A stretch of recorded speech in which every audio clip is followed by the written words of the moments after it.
Hey everybody, Scott Sinclair here. Welcome to the Winning Momentum podcast. What follows, I just shot a video for the JT Fox Net Worth newsletter, and I'm sure that you can go find that and subscribe to it at jtfox.com. I'm guessing, or just Google JT Fox. I'm sure you'll find his website, and I'm sure on there you'll find the newsletter. The show here, or the video, the podcast is about business valuation, private company valuation, and how to think about value, how to think about a private business as part of your family or your personal net worth, and things that you could be doing today so that ultimately you've created value that you can realize on by selling your business and enjoying the wealth. Okay. And there's some real strategies that flow out of simply understanding what value is beyond what you might be thinking in terms of a multiple of revenue, a multiple of EBITDA, or what have you. Okay. So I don't know if the JT Fox newsletter people are going to use this content that I am sending to them. Hopefully they are. But either way, I'm going to post it here for you on my channels, and hopefully you can benefit from it. I think our audiences, the JT Fox audience and mine, are entirely different. And so that's cool. I think it's great. As you know, I try to post everything I do on here for you. And so here it is. Let's show you the video without any further delay. Hey, hi to the JT Fox Net Worth newsletter followers and subscribers. I hope everybody's well. My name is Scott Sinclair. I want to talk to you today about value. I know that many of you, perhaps most of you, are real estate investors, real estate promoters, and you know better than I that the great thing about real estate is that there's a ready market to establish value, to liquidate your assets, to realize on your net worth in real estate, and also that real estate can be readily leveraged. In other words, you can borrow on the real estate to help you, take money off the table, or to find purchasers who are able to afford your asset. Well, that's not necessarily the same in private businesses. Business owners, entrepreneurs, owner managers know that often there is no ready market, or almost always there's no ready market available for private business, and that business cannot be levered by a prospective purchaser, which definitely causes a problem when you're trying to exit and realize on your net worth that is tied up in a private business. According to a 2019 study, so a little bit dated, but a 2019 study from the Federal Reserve, the median net worth of households that own privately held businesses was $1.9 million, obviously small businesses, but the median net worth was $1.9 million, while the median net worth for households that did not own a business was $748,000. So on average, households that own private businesses have a net worth that is more than 2.5 times higher than those that do not have ownership of private businesses. But here's the question that I want to talk about today is what is value? How do we determine what that net worth is? Is it just a paper valuation? Will those households, will you ever realize on that cash? Because so often we see that value is not created, is not realized because the owner manager, the entrepreneur, didn't understand what value was and how they might better create a situation where their business could be sold and they can generate some wealth. Did you know that 90% of new businesses fail in the sense that they never, ever, ever, ever pay their founder a living wage? 90% never pay their founder a living wage. And of the 10% that do manage to pay their founder a living wage so they can eat, pay their rent or their mortgage, 80% of those businesses do not create intergenerational wealth. In other words, the business is not sold for a sufficient amount of money to create wealth within that family that then they could pass on to their subsequent generations. And so at the end of the day, when you walk through that math, 2% of businesses create intergenerational wealth. So when we talk about net worth, when we talk about your net worth from a private business, the stats are against you. That's why I want to talk about what value is today and what lessons we can derive to improve your odds of generating wealth, not just a paycheck, but generating wealth from your business. That's the point of today's Post. So let's start with some definitions. Market value versus fair market value. Fair market value is and I apologize upfront for the theory behind this, but it's a theory that's going to help you understand what you can do in reality to get more out of your private holding of the business enterprise. Okay, so fair market value is what we would call in the business valuation world a notional valuation. In other words, it's a hypothetical valuation. There is no transaction. We're just trying to come up with a number for some other purpose other than a buyer and a seller transacting. And that other purpose could include, say, for tax purposes, family law. You're going through a divorce and you need to split up the assets. Well, how much is that business worth? Fairness opinions, which I've written in the past for securities purposes, estate planning purposes. If you want to do a freeze or a pass down value to your kids or to somebody else, you need to come up with a value, but you don't want to sell the business to do that. And so you just need to know your net worth. That's what a fair market value is. The technical definition of fair market value is the highest price available in an open and unrestricted market between informed and prudent parties acting at arm's length under no compulsion to act, expressed in terms of money and money's worth. So it's that was really just a test for myself to see if I could remember my training from 30 years ago. Um, the idea of fair market value is it is a mathematical calculation by an expert to replicate what might happen in a smoothed out market value in a real transaction. What is the real value, the intrinsic value of this business? Now, compare that to market value. So that's fair market value, which we're going to talk about today in more detail. Compare that to market value.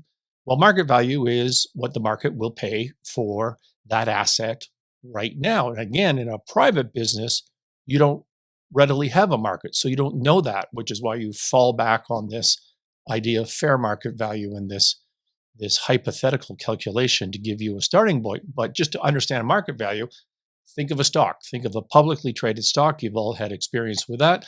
And let's say the business, fair market value, the intrinsic value of that business breaks down to, say, $10 per share. Okay, so that is the real value, the true value, the inherent value, the fair market value, intrinsic value, $10 per share. And today it's trading at $10 per share. That's the market value. So the market value is equal to the fair market value. But yesterday it traded at $8 per share. And tomorrow it's going to trade at $12 per share.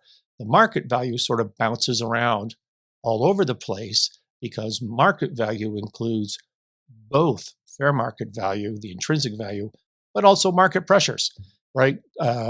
Maybe somebody's buying a lot of that particular share to build up a holding. So the bid side of that, the demand side of that security has a lot of pressure on it, which drives up prices. Or maybe somebody's selling a lot today, and that drives down prices. But it's all going to normalize, a couple of days from now, something like that. Look at Tesla. Right now. The market value of Tesla about 9 months ago was 3 times higher than it is right now. Do you think the fair market value 9 months ago was 3 times higher than it is right now? Well, probably not. It's the market value that changed, not the fair market value. And so that's the difference, some definitions. Now, when you go to sell to realize in your net worth, you go to sell your private business. In the end, it's the market. It's the market value that's going to give you your money or not give you your money. But you don't know what the market's going to be then. What you do know is how businesses are valued, or what you can know is how businesses are valued in a fair market value context. And that's going to give you a bunch of strategies to increase your value and be more liquid and create more wealth for yourself. So that's what we're going to do. We're going to dive into fair market value. All right. What is value? Technically speaking, what is value? Value, mathematically, 100% of the time, for any asset, I don't care if it's a business, I don't care if it's real estate, I don't care what it is, value by definition is the future cash that someone who's buying it can put into their pocket after tax. Okay, the future cash after business tax, the future cash that you can put in your pocket, discounted for two things: discounted for time and discounted for risk. And that's it. That's what value is, mathematically speaking. The future cash discounted for time, discounted for risk. And if you're a business valuator, therefore, the pure valuation methodology, the way to think about value, the way to calculate value is to do a discounted cash flow model. And if you are not from that world and you don't know what a discounted cash flow model is, well, think in your head about a spreadsheet with simply 5 columns: 1, 2, 3, 4, 5, 5 years. Okay. And each year you have in there, well, here's my revenue, the cash that I collected from my revenue, and you have your expenses: my margin, my cost of product, my overheads like my rent and my salaries and these sorts of things. And at the bottom, I get my net cash for the year after tax, after interest, okay, after reinvestment into my capital equipment and maintenance and all that sort of stuff. I come up with my bottom line. And let's say for our hypothetical example, that bottom line is I have $1 million in free cash in year one, $1 million of free cash in year two, $1 million in free cash in every single year into infinity.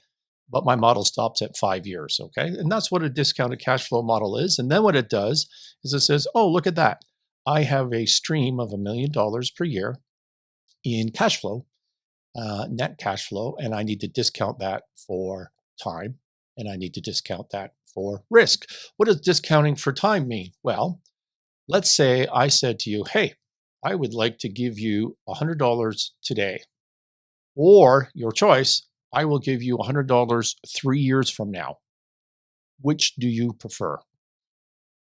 I think you're all going to say, I want the $100 right now. Why? Because it's more valuable. Because money today is more valuable than money 3 years from now or tomorrow.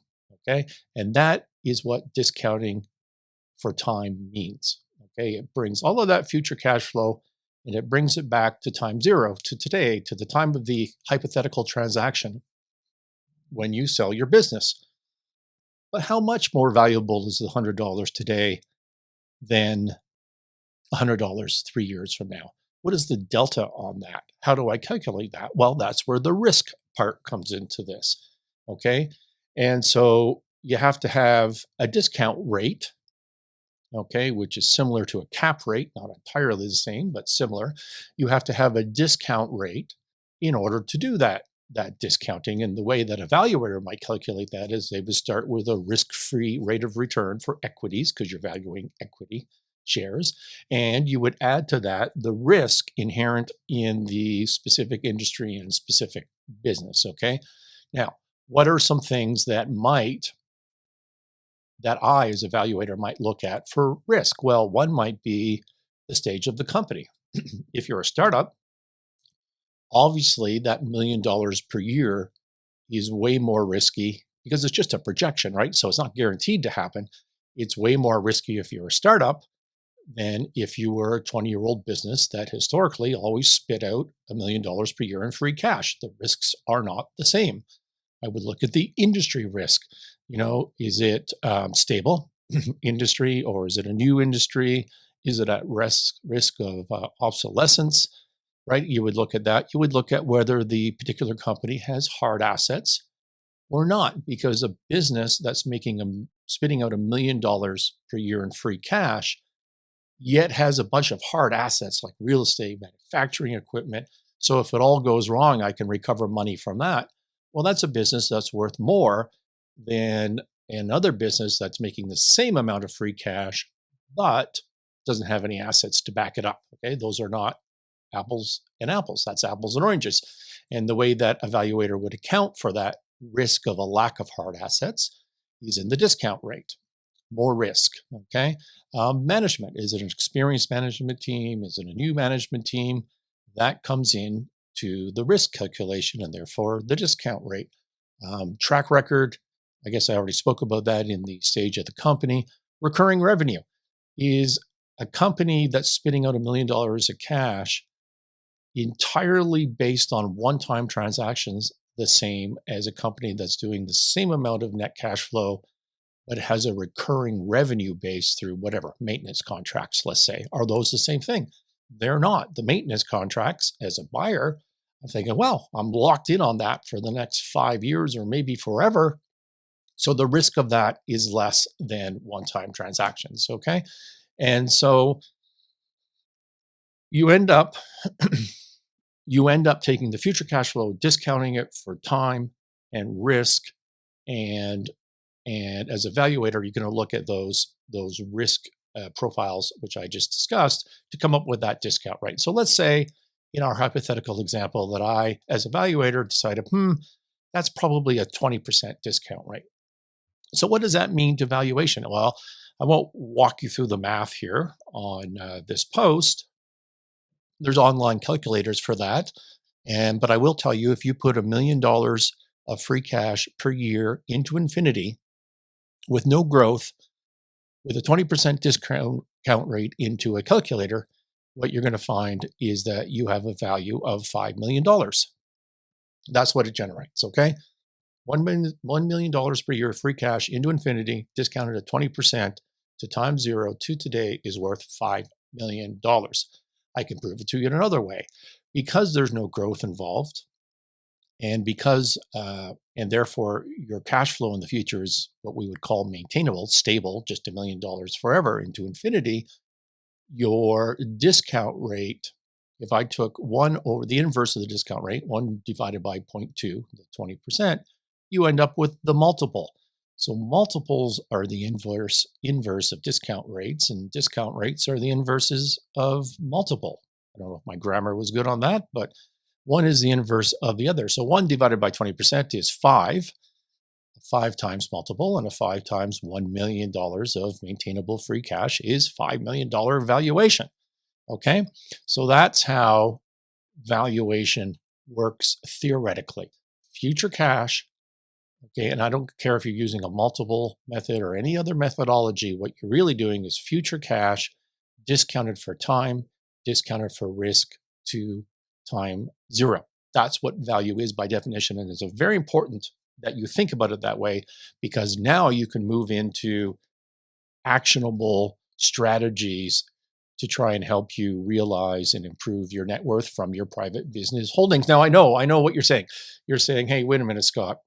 What you're talking about isn't really relevant to me because my industry, my business trades at 8 times EBITDA, earnings before interest, taxes, depreciation, and association, which for those of you not experienced in this, listening to this particular post, that's just a metric on your income statement that ignores interest expense, tax expense, depreciation expense, okay?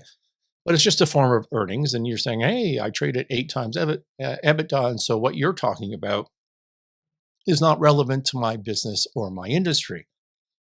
Or you're saying, hey, my industry trades at 2 times revenue, or my industry is valued based on a multiple of net assets, so you don't know what you're talking about. Look at every single valuation method, including those EBITDA multiples, asset multiples, revenue multiples. Every one of those is a mathematical shortcut to a discounted cash flow, which we already discussed. That's what that is. And I proved it to you by turning my 20% discount rate into a 5 times multiple and coming up with the same answer.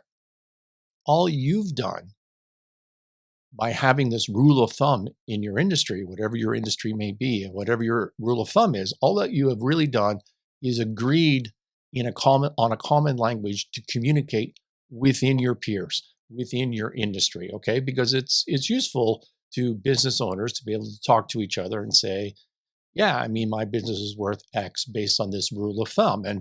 And that's a helpful conversation, but it's a shortcut. That's all it is, okay?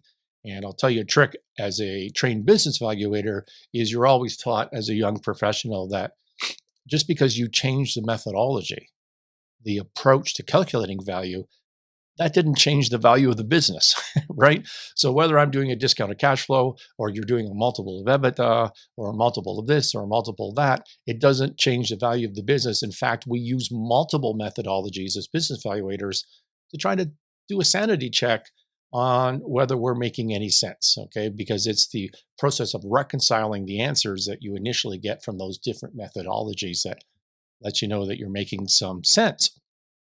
So let's look at an EBITDA valuation, earnings before interest, taxes, depreciation, and amortization, and we're going to pick on that because most people are familiar with this. And I'm going to show you how these things bridge, and we're going to introduce the concept of growth to our discussion. Okay.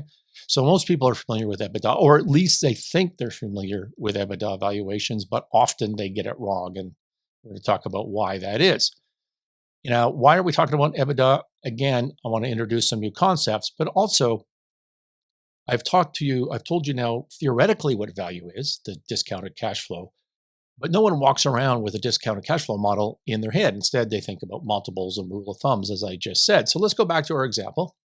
We have 1 million per year of free cash coming out of our discounted cash flow model.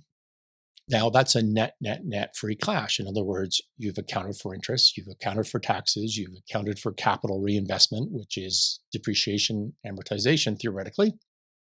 And so let's expand our example and say that at an EBITDA level, it would be 1.5 million of free cash. Okay.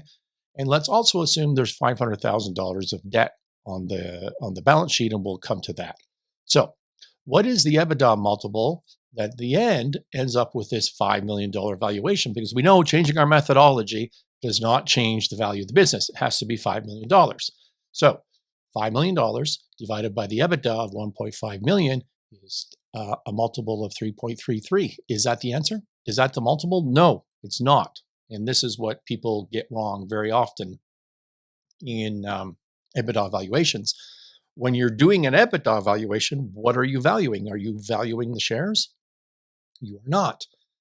You're valuing the assets of the business, and more specifically, the operating assets of the business. So if there's redundant assets, you have to exclude those. Too detailed for this conversation. But when you're doing an EBITDA valuation, just remember, you then have to deduct the debt to get to the shares. So in fact, the calculation is 1.5 million of EBITDA times a multiple of 3.67 equals $5.5 million for the assets minus the $500,000 of debt, which I threw into our hypothetical example, and you end up back to your $5 million for the shares. Okay. So one of the lessons here that you need to take about this is when you're walking around talking about EBITDA multiples, or revenue multiples, even worse. But when you're talking about EBITDA multiples, what are you valuing? You always have to think about, what am I valuing? If you're doing a discounted cash flow, you're valuing shares. If you're doing a price earnings multiple, you're valuing shares. If you're doing anything else, you're not valuing shares, you're valuing something else. And with EBITDA valuations, you're valuing the total operating assets, not shares. So you have to deduct the debt. So we calculated, to get to the same place, an EBITDA multiple of 3.67 in this example of ours. Now, you're saying to me, or many would say to me, if the industry is trading at, say, an 8 times multiple of EBITDA, because you all think 3.6 is ridiculously low for your business. So let's say you think that your business is worth an 8 times EBITDA multiple. Does that mean then, Scott, on the math that you've described to me, that the discount rate is way less than 20%? And the answer is maybe, but maybe not. Well, why? Why? Now, here's another lesson. Multiple, which I describe mathematically as being the inverse of the discount rate, is true, but it includes actually 2 things. One is the discount rate, and 2 is growth. Okay. Now remember, our example was $1 million per year of free cash forever with 0 growth. So when you do the inverse of the discount rate, you end up with the multiple with 0 growth. But if you start adding growth to the situation, like let's say you added 10% growth. Well, in year 1 on the model, it would be $1 million of free cash. But year 2 of the model would have $1.1 million in free cash. And year 3 would have $1.21 million of free cash, or something along those lines. So the free cash would be growing. But how do you do that in a in an EBITDA valuation or some sort of multiple valuation? Well, you can't adjust the EBITDA piece of that. So your only other choice is to throw that into the multiple. And when you throw it into the multiple, it has a huge, huge impact, okay, on what the multiple is. And I'm going to give you an example of that in a minute. So let's take a break for a second and recap the conclusions that we can draw from this hypothetical valuation and explanation of value. Okay, so value. So, number one, value is about cash that a purchaser can put in their pocket from your assets. Always. Don't get distracted by everything else. Any other methodology is just a shortcut. And I can tell you, after 30 years of M&A, helping companies buy businesses, sell business, at the end of the day, when all the professionals get involved, every deal comes down to a proper thinking about value and growth, and the whole starting point of the rules of thumb just falls apart. Okay. Better to understand what value is in reality as opposed to just this shortcut communication tool. And you're gonna generate more wealth, and you're gonna have a better chance of being liquid on that wealth. Okay. So that's number one. Recap lesson. Number two, recap lesson is to reduce risk, because risk hugely impacts value. So what reduces risk? Well, later stage businesses versus early stage businesses. So if you have a choice, all things being equal, sell your business when it has more of a track record. That reduces risk. I'm not saying you can always do that, but it's an important thought experiment about how you might go about that. Recurring revenue, I discussed before, reduces risk. Hard assets, I discussed before, reduces risk. And so the hard asset part of this is industry dependent, obviously, but all things being equal in cash flow, are you better off owning your real estate or leasing your real estate? Maybe you should think about owning it. Again, all things being equal on the cash flow side. Good accounting, internal controls, financial reporting. If you can't report, if people can't do diligence on the accounting, it increases risk. And if you increase risk, you reduce value. Related to that is avoiding minimization tax schemes.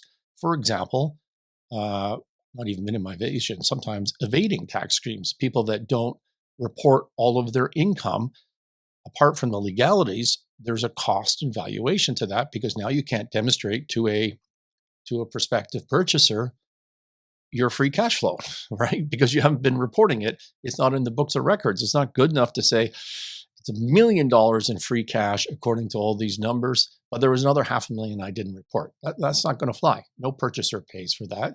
Or multiple jurisdiction structures, corporate structures, to try to find cheap tax rates just makes life more for the purchaser, more clumsy, more due diligence, increased risk reduces value. So the cleaner and easier you are, the more value you create. Reinvesting in your business reduces risk, okay? So that you're not trying to sell something on the brink of collapse, or you are trying to sell something that has a strong, innovative position within its industry. Great margins reduce risk because it lowers break even of the business, okay? So there's a whole bunch of things. And what you ought to be doing in a quarterly or a minimum annual plan is think to yourself, what can I do this year or this quarter to reduce the risk in my future cash flow to create more value to a third party? And so, okay, so value is cash. Reducing value is tied to risk, and it's also tied to growth. This is what I wanted to throw into this. So growth is probably the biggest impact on valuation. Sustainable growth into the future really is the most sensitive variable into the valuation equation. So if you have a bigger multiple, let's say we're talking about EBITDA valuations, and anything above a 4 or 5 times EBITDA multiple is because of growth. Like you just don't get beyond that without a growth assumption. And it just has a huge impact. So in our scenario, we had maintainable EBITDA of, I forget what it was, 1.5 million, well into infinity. and we calculated it with our multiple and we came up with $5 million. Remember that? $5 million for the shares. If I assumed instead of just $1 million forever, if I assumed that there was a 10% annual growth rate, just every year, our cash is going to grow 10%. So not, year one is $1 million, year two is $1.1 million, and so on into infinity. The value, with all the same assumptions, same risk rate, the value jumps from $5 million to $11 million, more than double, just based on that 10% growth rate. Growth is a huge issue in valuing a business and in selling your business. Okay. So obviously, the rule here is that you want to show consistent, steady growth in your business. Okay. So when you stop reinvesting into your business and just flatline the thing, that's killing you on valuations, and it always will. Okay. So to recap so far, to want to maximize value, you need to lower the risk and you need to increase the sustainable growth rate. That is what valuation is. Now, I want to talk about, because we're trying to get at your private company net worth here, let's talk about some discounts to value. What might a discount to value be? Well, that's what a valuator does after they have come up with, hey, there's the value of this business. Now, should I be discounting that for other things? Well, what other things? One might be what we call a key man discount. So a key man discount is this thing generates $1 million a year for you, but will it generate $1 million a year for me? That's a problem. Okay. And if it doesn't, that is a key man discount. Let's assume, for example, you're a local roofing company within your small town community and you have a personal brand. Everybody knows you, you're Jane the roofer, right? And so you have this personal brand tied to roofing. And if I want to come and buy your business, nobody knows me. Are they going to go to me or are they going to go to the competitor after the business is sold? Okay, here's a little rule of thumb for you. If you can't go on vacation for a month, 6 months, or 3 months, some long period of time, you have a personal goodwill problem. You will have a key man discount in the sale of your business. And it's not small. When I'm doing a business valuation, key man discounts used to be in the 20% to 50% range, like a huge, just like lump it off the top. Okay. And so what is the lesson of this? Build systems so that your business can operate without you, so that you can go on vacation for 3 months. Just pick that as a rule. Can you disappear for 3 months, not pick up the phone, not do anything? Okay. And if you can't, then you're going to have a key man discount issue. And, but you can start planning for it today to build in the systems and the employees that know how to operate this thing. And then your business will be saleable. What's another discount? We would call this in valuation terms a minority interest discount, but it's not just that. Let's just call it a not having a full share ownership discount. So what does that mean? We've had a hypothetical business that we just valued at $5 million. What if I only own 50% of that business instead of 100% of that business? Does that mean that my shares are worth $2.5 million, 50% of the $5 million valuation? Not necessarily. Turn it around. If you're the buyer, do you want to buy just half a business? What if you can't buy the other half? Would you pay me $2.5 million for my 50%? Then what happens? Can you operate the business? You have a partner. You don't even probably know the partner, right? There's no agreements in place. What do you do with this 50% position instead of 100% position? That is called a minority interest discount. And again, as a business valuator, that can be a significant number, 20, 25%, depending on how bad the situation is. What can you do about it in reality to increase your value, to be able to sell your business down the road? Well, one thing is don't give away a bunch of shares that you can't get back, right? People are always trying to incentivize employees and with share options and share programs, trying to give kickers to investors. The more shares you give away, the worse off you are. And it may be more than just the dilutive impact of issuing shares. Okay, you may be triggering this minority interest discount issue. And if you do give away shares, you need a shareholders agreement to try to get those shares back, or at least to, if you're trying to sell the business, that you can deliver the entire company to avoid this problem. I only own 50%, but I can sell you 100% because I have this shareholder agreement contract, which forces the other person to sell at the same price in effect. Okay. And that's really what a shareholders agreement is it deals with the liquidity of shares. And if you don't have one, you've opened yourself up to these minority interest valuation problems. Okay. A third discount I'd like to tackle today is liquidity discounts. What if there's no market for your business, regardless of how much money it makes? Okay. What if it generates lots of cash as a small business, but it's not financeable? Remember at the beginning, I said real estate can be levered. That's one of the beauties of it. Very often it can be levered, but businesses not always, or not so much, particularly smaller businesses, right? So we came up with this hypothetical example of a business worth $5 million based on $1 million a year in free cash. Where am I going to get the $5 million? Right? Maybe I have $1 million in my bank account. Maybe I can get a bank to lend me another million, but I'm still 3 short. What am I going to do about that? Okay. Leverage, or the lack thereof, the liquidity, impacts the ultimate value of your business. Under that scenario, I literally can only afford to pay you $2 million, even if it's worth 5. That's all I can afford. What are we going to do now? The answer is understand that about your business. The more assets you have, the more those assets can be levered. But also, as a small business owner, when you're thinking about your net worth, you need to be prepared to finance part of the purchase price. That's just the reality in many situations. And so, better to think about that now and how that might unfold, so you're not caught off guard trying to negotiate that at the last minute because you just assumed you're going to get a check for $5 million. You're not getting a check for $5 million in many instances. Okay.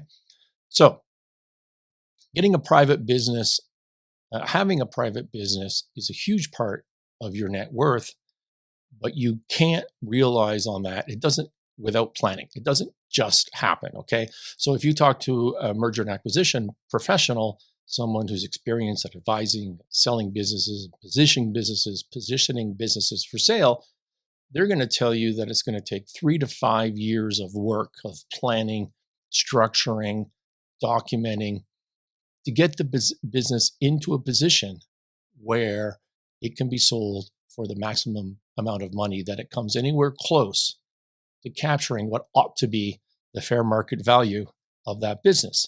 All right. This post hopefully gives you a head start on that. That was the entire point of this, because if you understand value, you're in a better position to maximize it. You're going to focus on sustainable growth. You're going to focus on reducing risk. You're going to focus on eliminating or lessening key man discounts. Remember that test of being able to go on a holiday for 3 months. You're going to lessen minority interest discounts. Always have a way of capturing your shares so that you can deliver 100% of the company to a prospective purchaser. You're going to be flexible on vendor financing because the ability to finance that purchase impacts value significantly. There are a million other complexities to selling a business. You need professional help. Many of you only get to do this once, right? You build a family business and then you sell it. You only got to do that once, okay? Get some professional help. But hopefully this post has been a good primer for you so you can understand value. And once you do that, understand those strategies: sustainable growth, reduce risk, reduce key man discounts, reduce minority interest discounts, deal with the financing impact of this. Hope that's been of help. And that's it. We'll talk to you all later.